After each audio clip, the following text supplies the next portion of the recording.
Hey everybody, it's Neil. Check out what I have here. I have a case, a carrying case for all your kind of figures and things like that. Let me show you what we're talking about here. So we can open this up, and inside it we have our trays, which are totally adjustable. You can put them wherever you want.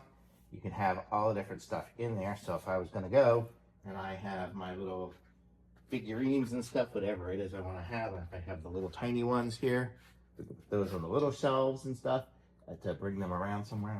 Sit there, it'll stay in there, it won't kind of fall out. You can just put things in different places, whatever. If we have a large one, that's what these ones do. Well, not exactly sure which ones are which. If we have something huge like this, we could lower the bottom tray here and put it in there. Right there. Oops, sorry, working one-handed there, but you see, it would fit in there. So we can have different things to be able to carry along with us. And because we hold it from the top like that, things won't necessarily fall down and stuff. We'll be able to keep it well organized. So how cool is that to have a case like this? And I'll show you guys the case here. Well, here, I'll show you. Open it up, bring it in close so you can see here. There we go. We have a couple of keys for it so we can lock the little lock on the side if we want to.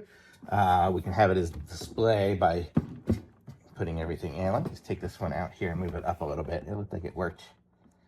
A little slid in a little better up here. There we go. Those. Oh, that's right. I'm hitting the chair, not the. So if we have it here, you can see it can still be displayed inside of it while it is in there. So how cool is that? Nice little display cabinet for figurines and whatever else, and super nice and sturdy for sure. So and it's got little feet on it too. So I like it. Thumbs up for sure.